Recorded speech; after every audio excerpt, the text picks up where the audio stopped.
Nayel Barghouti মাত্র 10 বছর বয়সেই দখলদারি ইসরায়েলের বিরুদ্ধে প্রতিরোধ গড়ে তুলেছিলেন। একেবারে ছোট থাকতে প্রতিবাদের ভাষা হিসেবে ইসরায়েলি বাহিনীর দিকে পাথর ছুঁড়ে মারতেন বারগুতি।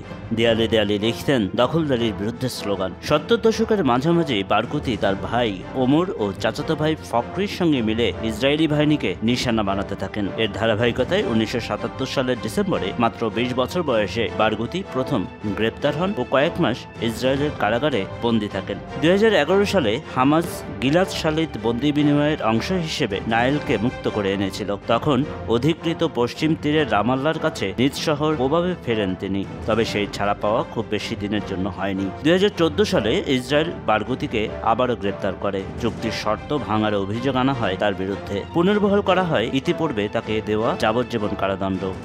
বারগুতির বয়স এখন 67।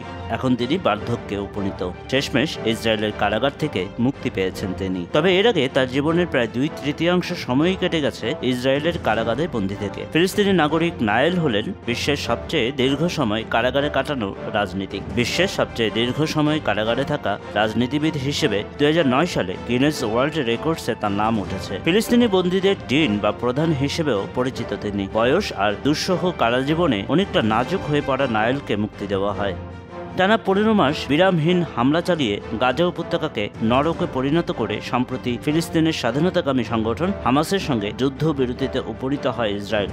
যুদ্ধবিরতির অন্যতম শর্ত ফিলিস্তিনি বন্দী ও ইসরায়েলি জিম্মি বিনিময়ের অংশ হিসেবে বারগুতিকে মুক্তি দেওয়া হলো। বারগুতি আবু আল নূর নামে ফিলিস্তিনি বন্দীদের মধ্যে পরিচিত।